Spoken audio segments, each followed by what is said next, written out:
മ്യാൻമറിൽ നിന്ന് വരുന്ന വാർത്തകൾ അത്ര സന്തോഷമുള്ളതല്ല. നമുക്കറിയാം, ഇന്നലെ പ്രാദേശിക സമയം 12:50 ഈ ഭൂകമ്പം ഉണ്ടാകുന്നത്. അതിനുശേഷം തുടർ ചലനങ്ങൾ ഉണ്ടായി.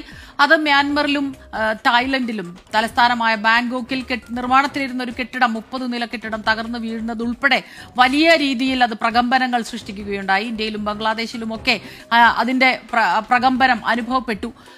ഇന്നിപ്പോൾ എത്തുന്ന ഏറ്റവും പുതിയ വിവരങ്ങൾ അനുസരിച്ച് 150 മൃതദേഹങ്ങളാണ് ഇതുവരെ കണ്ടെടുത്തിട്ടുള്ളത്. 1000-ഓളം പേർ പരുക്കേറ്റ് വിവിധ ആശുപത്രികളിൽ ചികിത്സയിലുണ്ട്.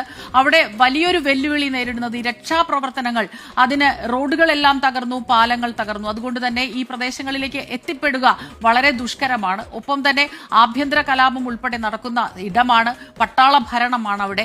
അതിന്റേതായ പ്രശ്നങ്ങൾ അവിടെയുണ്ട്. അതുകൊണ്ട് 2021 തന്നെ വലിയ രീതിയിലുള്ള ഈ ആഭ്യന്തര സംഘങ്ങൾ തമ്മിൽ ഈ പട്ടാള മേധാവി, പട്ടാള ഭരണത്തിൽ വലിയ രീതിയിലുള്ള സംഘർഷങ്ങൾ അവിടെ നടന്നുകൊണ്ടിരിക്കുന്ന ഒരിടം കൂടിയാണ്. അതുകൊണ്ട് രക്ഷാപ്രവർത്തനം, അതോടൊപ്പം തന്നെ ഈ നാടിന്റെ വികസനമൊക്കെ തന്നെ വലിയ വെല്ലുവിളി നേരിടുന്ന ഒരു സമയത്താണ് അശനിപാതം പോലെ ഈ ഭൂകമ്പം ഉണ്ടായത്.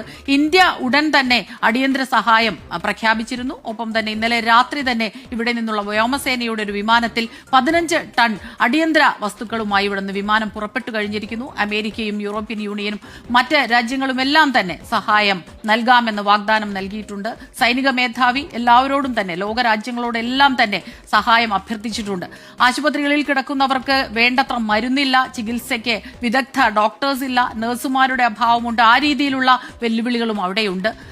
ഇന്നിപ്പോഴുള്ള ഏറ്റവും പ്രധാനപ്പെട്ട കാര്യം ഈ കെട്ടിടാവശിഷ്ടങ്ങളിൽ കുടുങ്ങിക്കിടക്കുന്നവരെ എത്രയും പെട്ടെന്ന് രക്ഷപ്പെടുത്തുക, ജീവനോടെ ഉണ്ടെങ്കിൽ അവരെ ജീവനോടെ തന്നെ ചികിത്സ നൽകി രക്ഷപ്പെടുത്തുക എന്നുള്ളതാണ്. അങ്ങോട്ടേക്ക് എത്തിപ്പെടാനുള്ള രക്ഷാപ്രവർത്തനങ്ങളൊക്കെ തന്നെ ഇപ്പോൾ പുരോഗമിക്കുന്നുണ്ട്.